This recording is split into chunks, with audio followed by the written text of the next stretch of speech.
Hati-hati, gaya berpikir ini sering menjebak kita pada cara berpikir negatif. Hanya dari satu fakta kita anggap keseluruhannya begitu. Hanya lihat satu fakta kita berpikirnya hitam putih. Kalau tidak A ya mesti B. Kalau anak ini nilainya tidak bagus ya pasti dia anak bodoh ini mesti. Padahal mungkin saja semester itu pas nilainya jelek ada peristiwa-peristiwa luar biasa yang dia tidak bisa nilainya bagus. Atau disaring, dipilih yang jeleknya saja.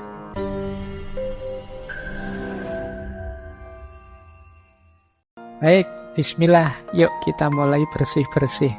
Pikiran negatif itu pikiran apapun yang terkait dengan kondisi emosi kita yang destruktif atau tidak menyenangkan. Mungkin berhubungan dengan kemarahan, kecemasan, depresi, pesimis.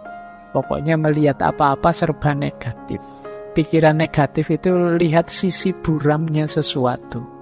Ini pikiran negatif. Lihat minuman gini aja, wah jangan-jangan ini diracun sama anak-anak ini. Saya, jangan-jangan ada yang benci saya, ada yang... Ini pikiran negatif. Mau melakukan apa saja yang diambil sisi buruknya. Ini hati-hati karena kalau kita sudah habit pikiran negatif itu ya apa saja kita persepsi sebagai negatif. Jangankan yang memang negatif, yang positif pun dilihat sisi negatifnya. Ada orang tidak ke masjid, wah ngaku muslim kok tidak ke masjid, dasar. Nanti ada orang ke masjid, alah itu pencitraan. Alah, susah. Ada orang baik dibilang pencitraan, nanti apalagi orangnya jahat beneran. Jadi pikirannya selalu negatif. Nah, negative thinking itu sebagian besar pikiran negatif itu banyak yang tentang diri kita sendiri. Misalnya, aku ini memang orang yang gagal kok. Aku ini memang orangnya mengecewakan kok. Tidak ada orang yang sayang padaku. Semuanya benci padaku. Semuanya ingin memanfaatkanku saja. Nah, ini pikiran-pikiran negatif. Nanti ada orang nolong kita. Wah, kamu merendahkan aku ya. Emangnya aku tidak bisa sendiri. Tidak ada yang nolong marah-marah. Ini orang tidak ada yang punya empati semua. Sulit melawan orang yang pikirannya negatif. Dibantu dianggap merendahkan, tidak dibantu dianggap tidak peduli. Nah, ayo kita latihan. Banyak di sekeliling kita orang-orang yang berpikiran negatif. Cirinya apa pikiran negatif itu? Cirinya secara umum ada 4. Pikiran negatif itu otomatis yang pertama. Datang begitu saja. Kalau orang sudah berpikir negatif, ya tidak pakai diusahakan. Sebentar Pak, saya lihat sisi negatifnya, tidak begitu. Otomatis yang muncul itu negatif sudah. Ini sifatnya otomatis. Tidak secara sengaja dirancang untuk negatif, memang wataknya watak negatif. Jadi kalian mungkin ada yang sering berpikiran negatif, sadarilah bahwa itu munculnya sering otomatis saja. Mungkin karena sering kita lakukan, sering kita biasakan. Yang kedua, pikiran negatif itu distorted, terdistorsi. Maksudnya terdistorsi itu kalau melihat sesuatu tidak utuh, hanya dilihat sisi jeleknya saja. Misalnya ngaji filsafat ini kan kurangnya juga banyak. Meskipun bagi banyak orang manfaatnya juga ada, tapi yang manfaat tidak dilihat, yang dilihat jeleknya saja. Mungkin ngaji kok selesainya jam 10 malam, itu pun ngomong sendiri Pak, faiznya tidak ada. Itu memang jelek yang bagian itu. Kemudian ngaji kok tidak ada rekaman videonya, kalau direkam suara saja, saya sering dikritik itu. Biar saja lah, biar ada jeleknya untuk mancing yang pikirannya negatif. Jadi kalau tidak begitu kan tidak terpancing, tidak kelihatan kalau pikiranmu negatif. Jadi pikiran negatif itu terdistorsi. Jadi melihat apa-apa dipotong bagian negatifnya. Orang seperti ini biasanya sulit senyum. Pikirannya ruwet terus kalau ada apa-apa itu serba khawatir, serba cemas. Karena dia menggunakan kacamata burem terus, negatif terus. Yang ketiga, obstruktif. obstruktif. Obstruktif itu pikiran ini menghalangi kita untuk mencapai tujuan-tujuan tertentu. Karena pikiran negatif ini akhirnya kita kuliahnya tidak bisa maksimal. Mau kuliah ke kampus bawa motor, wah di kampus itu parkirannya kacau, kalau motorku hilang gimana? Mau ke kampus naik trans, nanti naik trans itu kadang ya tidak jelas juga, nanti jangan-jangan aku malah telat, jangan-jangan mau bareng temen, nanti malu, nanti masuk bareng, mau punya motor sendiri malah anunya bareng. Jadi pikirannya ruwet, akhirnya ya tujuan-tujuan hidup banyak yang tidak terpenuhi. Itu namanya obstruktif, menghalangi kita mewujudkan keinginan. Ini berarti pikiran itu sudah negatif sudah. Kemudian yang terakhir, pikiran negatif itu plausibel. Plausibel itu masuk akal. Masuk akal menurut kita yang berpikiran negatif. Kita cari saja alasan untuk melihat sisi negatifnya. Dan mesti ketemu wong alasan itu bisa dibuat. Alasan itu kan hasil karya akal kita. Seperti saya bilang tadi, pikiran itu mau kita ajak kemana saja bisa. Wong yang salah itu yuk kita bikinkan alasan biar benar saja bisa kok. Itu yang disebut plausibel. Maka pikiran negatif juga begitu, dia didukung oleh akal kita. Benar itu, kamu ndak usah ke kampus daripada motornya hilang. Paling dosennya ngomongnya juga gitu-gitu aja, ndak ada menarik-menariknya misalnya. Mending di YouTube saja banyak, ngapain sih? Ya, dan justifikasinya mesti ada. Mbok kamu sampai terancam DO pun dia bisa, alah kuliah itu kan ndak nomor 1. Masa depan tidak ditentukan oleh kuliah, sudahlah. Plausibel. Yang buruk, yang negatif, yang jelek bisa kita carikan argumen biar tetap bagus. Ini ciri-ciri pikiran negatif. Jadi dia ini otomatis muncul, mendistorsi realitas, menghalangi keinginan-keinginan baik kita, dan kita anggap masuk akal. Padahal itu ya sebenarnya ya negatif. Ayo ya dicari, kalau ada makhluk seperti ini dalam diri kita, ayo dibersihkan. Jadi kok tiba-tiba kita melihat negatifnya sesuatu, coba tanya, ini memang negatif saja atau ada positifnya sih? Oh ada positifnya sih. Cuma tadi belum sempat saya baca, tapi menurut saya yang negatif juga perlu diperhatikan. Nah, kalau ini sudah mending, sudah melihat sesuatu lebih luas, tidak sekedar melihat negatifnya saja. Nah, sekarang kita pelajari akar-akarnya ya. Agak banyak ini yang biasanya jadi sumber pikiran negatif. Saya ngasih contoh kuliah-kuliah saja ya. Saya khawatir kalau ngasih contoh yang dunia yang berbeda.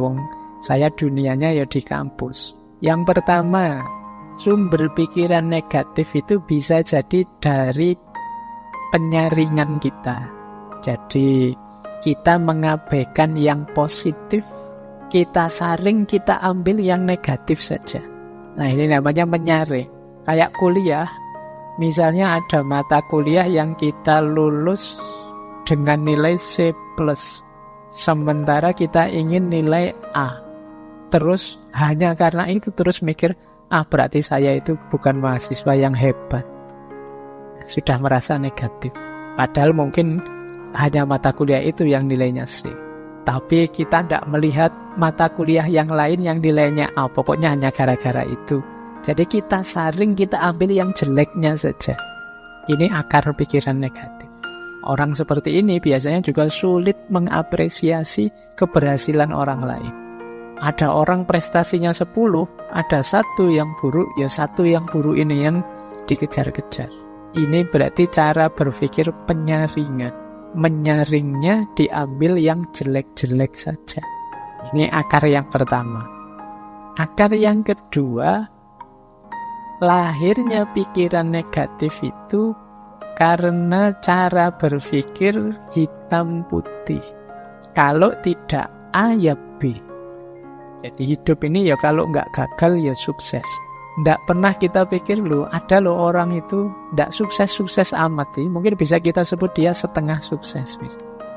Ya kamu nggak gagal banget ya setengah gagal atau seperempat gagal lah misalnya. Kan apa nggak bisa begitu. Kita selalu inginnya langsung, kalau nggak baik ya mesti buruk. Orang itu kadang-kadang ada yang abu-abu juga.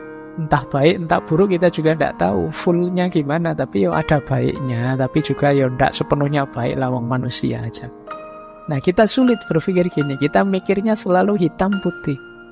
Kamu anak soleh apa anak mursal misalnya, itu kok hanya dua itu. Yo alternatifnya bisa banyak. Jadi kamu boleh kok bilang, Pak, saya itu anak 1/4 soleh, Pak. Jadi yang 3/4-nya masih agak mursal, tapi ya lumayan lah ada 1/4-nya. Ini kan bisa saja orang begitu. Saya itu ya kalau sholat, puasa yang wajib-wajib ya rajin, Pak. Tapi ya bohong juga masih sering. Nah, ini kan tidak bisa pure putih, tidak bisa pure hitam. Tapi orang yang berpikirnya serba hitam putih itu sering terjebak ini. Karena dia tendensinya negatif ya terus. Kalau tidak putih pasti hitam. Kalau tidak A pasti B.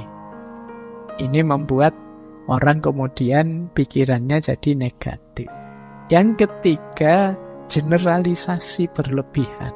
Hanya karena melihat temannya yang satu ini datang kuliah telat, langsung dijudge, wah dasar kamu mahasiswa males. Padahal itu ya baru saat itu saja telat. Tapi yo dari hanya sekali itu kita simpulkan untuk semuanya. Ini namanya generalisasi berlebihan. Kadang juga untuk dirinya sendiri. Aku ini memang orang yang tidak jelas misalnya. Dia ngomong awake dhewe. Padahal mungkin hanya dari satu fakta. Hanya sekedar lupa naruh kunci misalnya. Itu dirinya sendiri dimaki-maki. Dasar bodoh, dasar orang pelupa. Ini namanya over generalisasi. Apa ya sih hanya karena itu saja kok. Besok lupa lagi kunci, wah tambah kamu marahi lagi. Wah sekarang sudah benar memang aku ini orangnya pelupa padahal belum tua. Masih muda kok sudah pikun. Aku ini pokoknya dimarah-marahi sendiri dirinya. Ini jenis negatif thinking. Mikirmu serba negatif. Kalau yang positif kan tidak sedasar itu. Oh kuncinya ketinggalan. Biasa manusia itu tempatnya salah dan lupa. Besok ketinggalan lagi. Biasa manusia itu salah dan lupa. Jadi argumennya sama, cuma intonasinya yang agak berbeda. Nanti hari ketiga ketinggalan lagi. Biasa, masih rada abot wisan. Jadi biar positif, jadi tidak negatif thinking. Hati-hati, gaya berpikir ini sering menjebak kita pada cara berpikir negatif. Hanya dari satu fakta kita anggap keseluruhannya begitu. Hanya lihat satu fakta kita berpikirnya hitam putih. Kalau tidak A ya mesti B. Kalau anak ini nilainya tidak bagus ya pasti dia anak bodoh ini mesti. Padahal mungkin saja semester itu pas nilainya jelek ada peristiwa-peristiwa luar biasa yang dia tidak bisa nilainya bagus. Atau disaring, dipilih yang jeleknya saja. Terus akar pikiran negatif bisa juga karena terburu-buru menyimpulkan. Jadi biasanya ini berhubungan dengan kita menganggap kita tahu pikirannya orang lain seperti apa. Kesusu kita simpulkan. Misalnya kita dapat nilai jelek terus kita simpulkan mesti dosen itu tidak senang padaku, sentimen itu mesti. Nah ini terburu-buru menyimpulkan. Kita menebak pikirannya orang lain terus kita simpulkan hanya dari situ saja. Jadi wah temanku ini mesti marah ini padaku, padahal mungkin saja tidak. Benci dia sekarang mungkin, pacarnya tak ambil loh misalnya. Padahal mungkin juga tidak, tapi kan kamu kesusu menyimpulkan begitu. Siapa tahu dia malah terima kasih pada kita. Ya kan bisa saja begitu. Terima kasih ya kamu. Saya sejak lama ingin melepas kok tidak tega malah kamu ambil. Kan bisa saja begitu. Jangan kesusu disimpulkan sebelum kamu memang jelas faktanya. Biasanya kalau mengira-ira seperti ini memang cenderung negatif. Wah mesti dimarahi saya ini. Wah mesti kecewa dia padaku. Wah orang tuaku mesti tidak suka aku begini. Terus kita gelisah sendiri. Padahal pulang beneran ketemu orang tua ya tidak semarah itu. Tidak seperti bayangan kita. Nah, akar pikiran negatif yang lain yaitu katastrofisme. Jadi katastrof itu bencana, bahaya. Nah, ketika kita mikirnya selalu yang terburuk. yang terjadi. Ujiannya belum, tapi kita sudah merasa, mesti semester ini jatuh nilaiku, mesti jatuh nilaiku. Nah, ini katastrofisme. Yang dibayangkan alternatif paling jeleknya. Mau ngaji filsafat sudah mikir, mesti aku tidak paham, tidak ngerti, filsafat itu berat. Sejak awal sudah nganggep berat, ya mesti aja ya. Seperti tadi, kita ditentukan oleh pikiran kita. Ya berat beneran akhirnya. Ini cara berpikir katastrofisik. Jadi mikirnya negatif terus.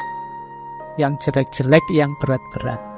Yo, yang terjadi ya akhirnya ya itu. Kok tidak mikir yang enak-enak saja? Alhamdulillah nilaiku jatuh, berarti ini alamat harus belajar lagi. Alhamdulillah masih diberi kesempatan untuk belajar lagi. Misalnya.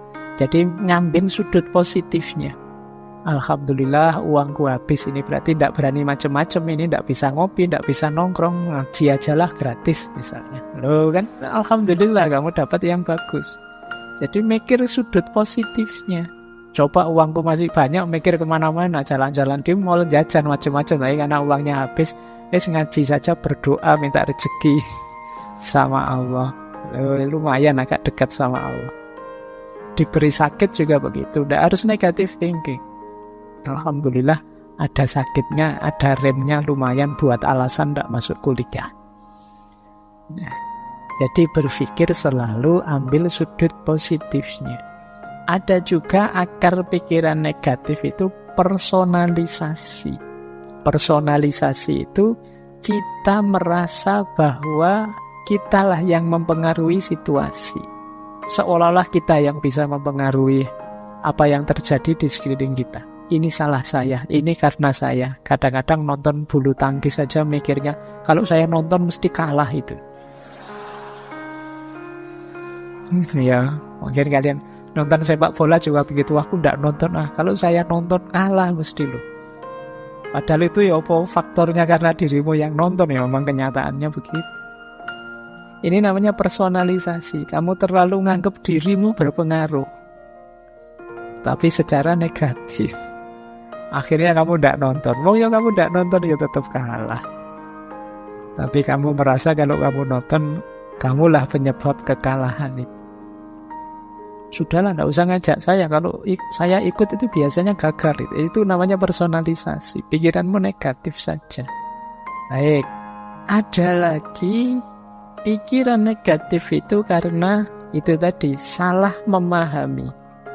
Harusnya ini di luar kontrol, kita anggap dalam kontrol kita. Jadi ada kan banyak hal, sering saya bilang, belajar itu usaha kita, pinter atau tidak pinter itu anugerahnya Allah. Kalau ini anugerahnya Allah berarti di luar kuasa kita. Bukan salahmu kalau kamu tidak pinter. Tapi kalau kamu malas belajar itu salah. Awas keliru identifikasinya. Jadi ada hal-hal yang bisa kita kontrol, ada hal-hal yang tidak bisa kita kontrol. Harus pas merumuskannya. Jadi kamu naksir seseorang, kamu nembak, itu dalam kuasamu. Karena kamu nembak atau tidak nembak kan kekuasaanmu. Tapi kamu diterima atau ditolak, itu di luar kuasamu, itu urusan yang ditembak. Nah, kalau kamu tidak bisa menerima yang seperti ini, ya nanti lahirnya bisa negative thinking. Seolah-olah kamulah yang menyebabkan kamu ditolak. Mungkin kamulah yang menyebabkan kamu tidak pinter. Kamulah yang menyebabkan asal kamu tidak males, ikhtiar sudah maksimal secukupnya, ya hasilnya apapun terimalah. Karena ada hal-hal yang di luar kontrol kita. Sudah nawa itu niat mau berangkat ikut ngaji, sudah mengeluarkan motor, kok ya dilalah bensinnya habis. Uang tidak ada untuk beli bensin malam hari ini, terus balik lagi. Nah ini kan berarti ada hal-hal yang di luar kuasamu sudah. Tidak terbayangkan tadi bensinnya kok pas habis. Nah ini, jadi niat ngaji masih dalam kuasamu, tapi ada terjadi peristiwa-peristiwa di luar kuasamu, ya sudah. Biasanya orang yang berpikir negatif kalau terjadi peristiwa seperti ini, waduh, salah apa aku, dosa apa aku. jangan-jangan kemarin menyakiti hati temanku sampai aku diazab seperti ini ya. Karena mikirnya ngono. Biasa saja, memang ada hal-hal yang di luar kontrol kita. Yang penting yang dalam kontrol kita sudah kita jalankan maksimal. Di luar itu ya sudah. Baik, terus ada juga akarnya pikiran negatif itu kita keliru memahami sunnatullah. Jadi misalnya kamu mendapat nilai jelek, terus saya kok dapat nilai jelek ya, tidak apa-apa lah Pak, memang hidup itu memang tidak adil loh Pak. Nah, seolah-olah nilai jelek itu karena hidup yang tidak adil, padahal ya karena kamu males saja. Tapi kamu alasan, hidup memang tidak adil kok Pak. Kamu nipu orang terus dipukuli orang terus alasanmu, ya seperti ini hidup Pak, penuh penderitaan. Kamu mengkhianati pacarmu terus diputus alasanmu, wah ya memang begitulah cinta, penderitaannya tiada akhir. Oh itu ya polamu dewe, sekarang sampai putus, sekarang kamu nangis-nangis. Jadi salah memahami sunnatullah tadi. Ini mirip dengan sebelumnya, ada yang dalam kuasa kita, ada yang di luar kuasa kita. Jadi kita itu sering menjustifikasi kekeliruan kita, kesalahan kita sebagai bagian dari pola hidup atau sunnatullah. Saya itu sebenarnya ingin jadi orang baik loh Pak. Tidak tahu kok takdir membawa saya ke sini. Ayo kamu salahkan takdir membawamu ke situ. Ya kamunya saja memang tidak serius mengarahkan hidupmu ke arah yang baik. Akhirnya kamu terseret ke situ. Itu kayak ceritanya Umar itu kan, satu ketika Umar bin Khattab ini menangkap pencuri. Pencurinya waktu ditangkap alasan takdir. Loh, saya maling ini kan, dan berhasil maling itu kan berarti memang takdirnya Allah. Kalau Allah tidak mengizinkan saya maling, apa bisa saya maling? Wah, alasannya mantap itu. Jadi akhirnya sama Umar malah dipukuli. Lah kok saya malah dipukuli? Loh kamu dipukuli itu juga bagian dari takdirnya Allah. Juga kamu pakai alasan takdir untuk menjustifikasi kesalahanmu. Ada lagi pikiran negatif yang lahir dari orang yang selalu menyalahkan, mencari kambing hitam. Nah, kalau tadi kan yang ditembak dirinya sendiri, kalau ini nembak keluar, menyalahkan. Wah ini hujan terus ini gara-gara kamu sih. Nah ini yang disalahkan orang lain. Ada apa saja nyari kambing hitam, orang lain yang salah. Ini juga jenis pikiran negatif.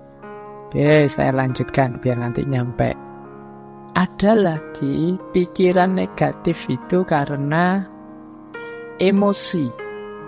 Jadi emosi yang berlebihan, menganggap yang kita rasakan itulah nanti yang sebenarnya. Padahal kadang-kadang perasaan kita dengan kenyataannya kadang ya tidak benar. Kadang-kadang kita itu agak sentimental, agak dramatis, agak apalah. Kita sering agak-agak begitu. Tapi ini kita anggap yang sebenarnya. Wah, saya ini orangnya mudah kalah Pak. Saya itu sejak dulu saya membaca hidup saya itu selalu gagal. Nah ini emosional. Nah padahal itu cuma perasaanmu, tapi akhirnya kamu bawa dalam hidupmu yang sebenarnya bahwa kamu itu orang yang gagal. Ini namanya emosi yang tidak terkendali. Jadi sering membawa pikiran-pikiran negatif. Jadi seperti orang minder itu kan sering emosinya tidak terkendali. Siapalah saya? Ya bukan berarti terus jadi orang sombong, tapi biasa saja lah. Tidak usah terlalu didramatisir, tidak usah terlalu emosional. Nanti digoda temennya terus tersinggungnya banget. Temennya guyon sini baper misalnya. Karena emosinya tidak terkendali. Ini juga sering jadi pikiran negatif.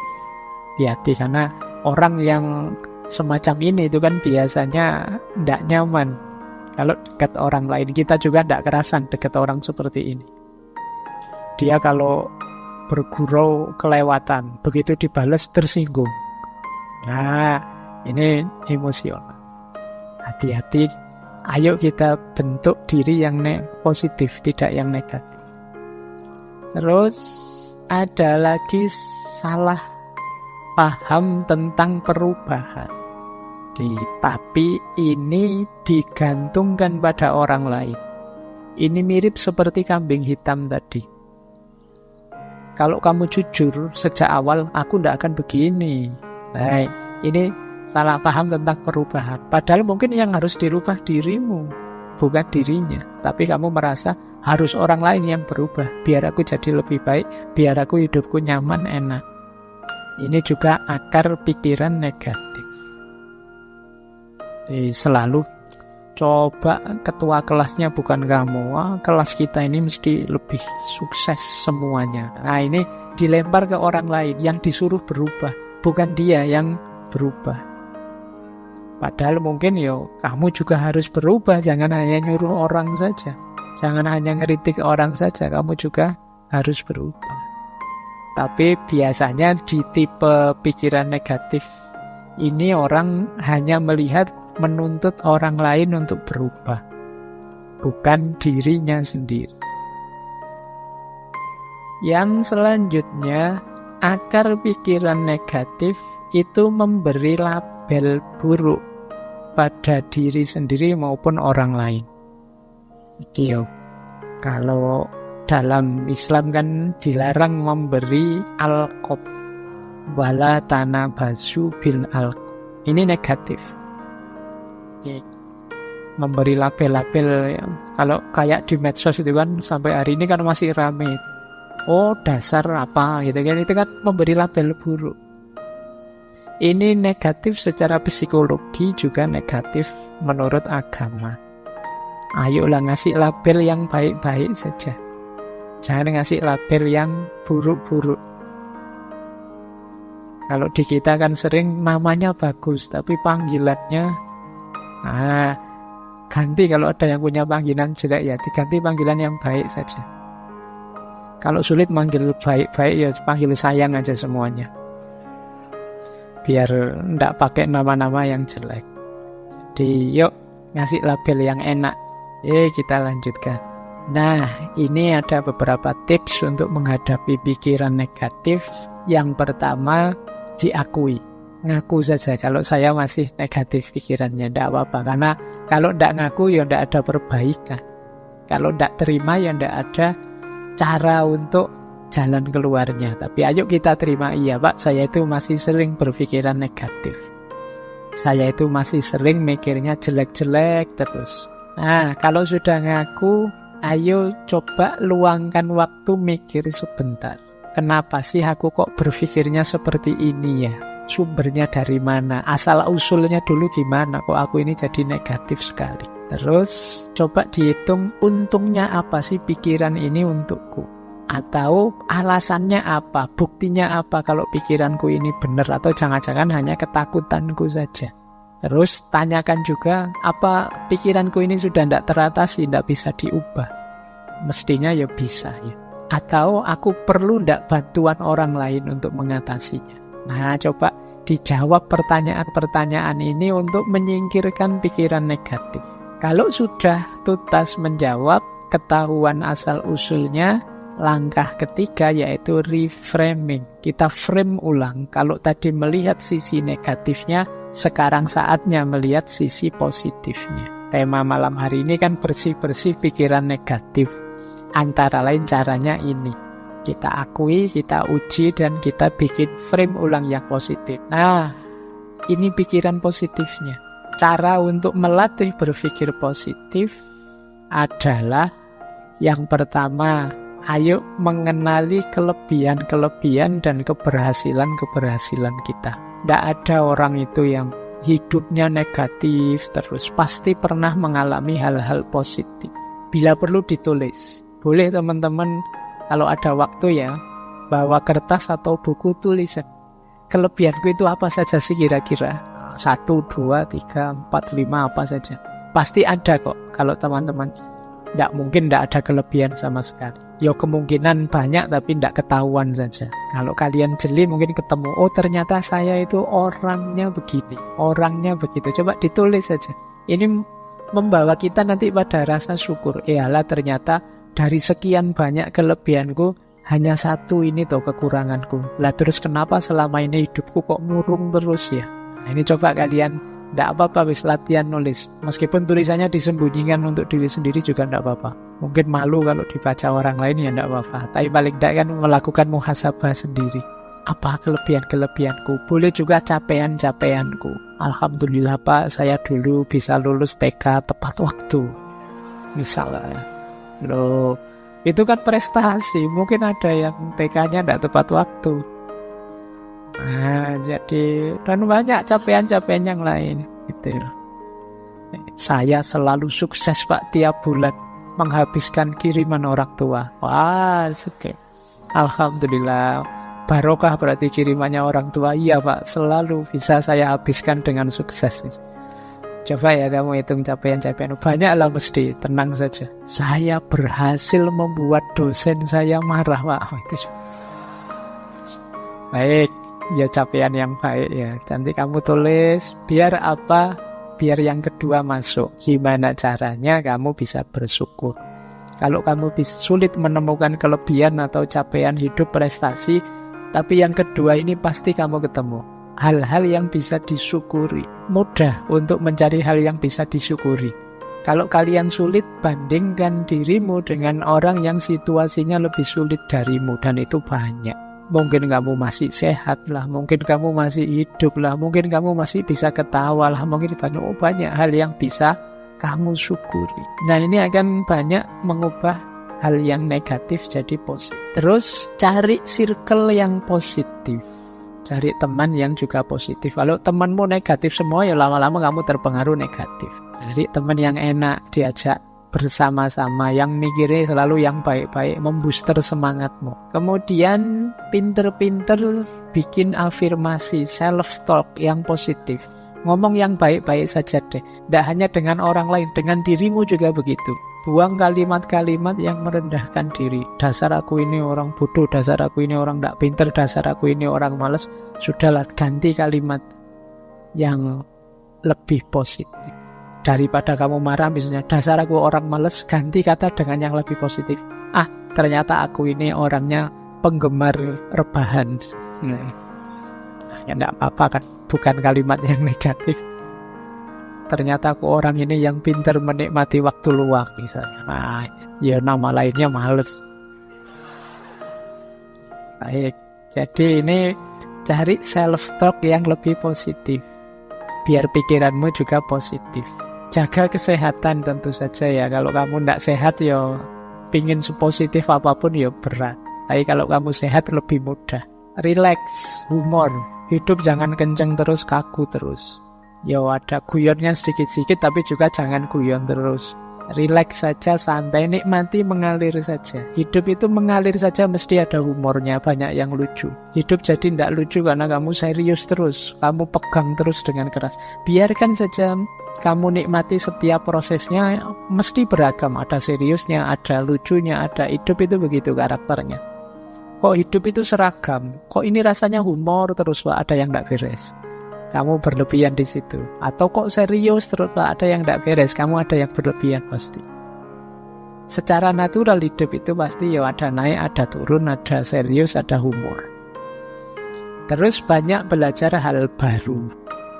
Banyaklah belajar tentang yang baru-baru. Yang baru ini menarik. Biar kamu tidak sibuk dengan pikiran-pikiran lama yang negatif.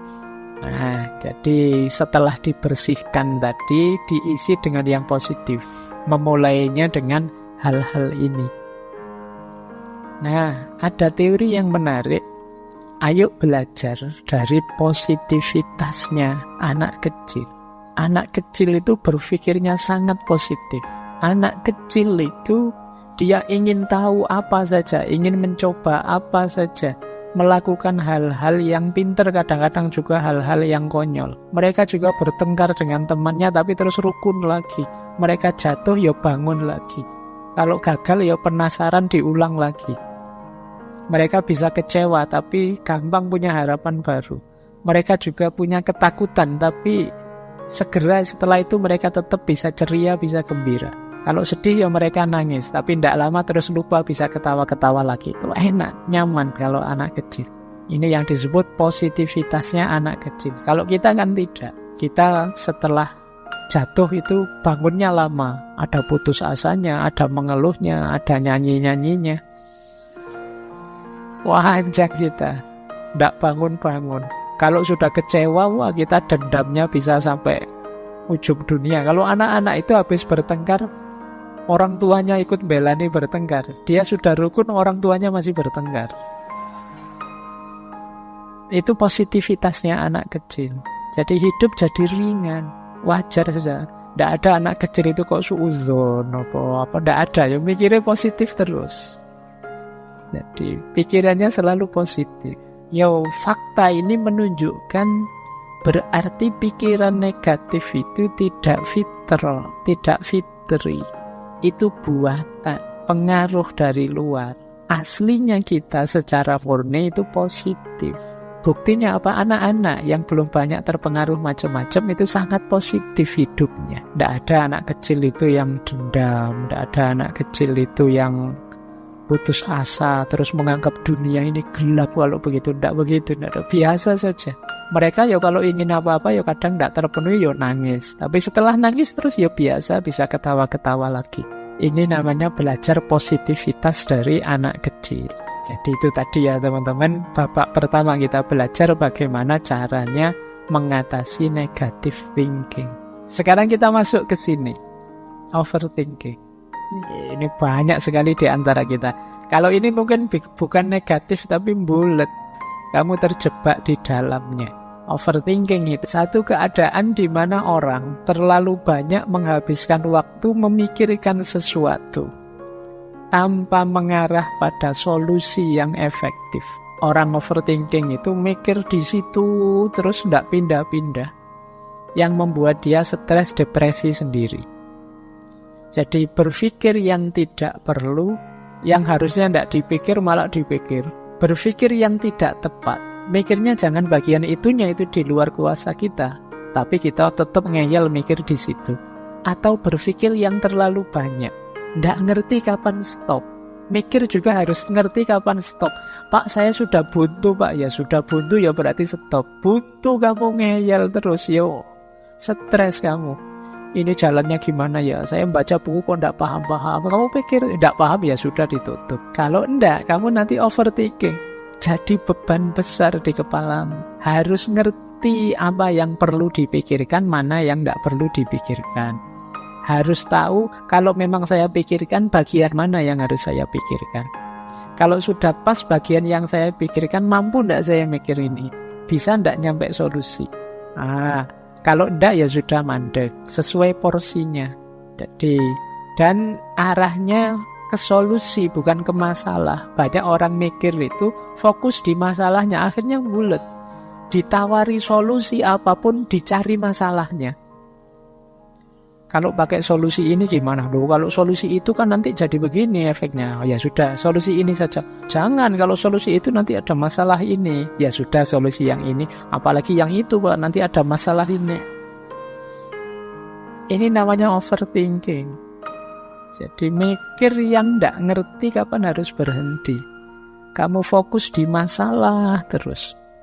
Tidak ketemu-ketemu solusi. Kalau ketemu solusi, kamu tanya lagi, kamu pertanyakan lagi, kamu permasalahkan lagi.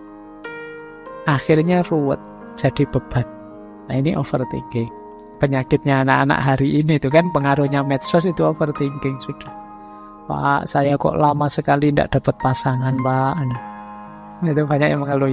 Ya sudah cari tidak dapat ya Pak. Ya sudah. Kamu tunggu saja.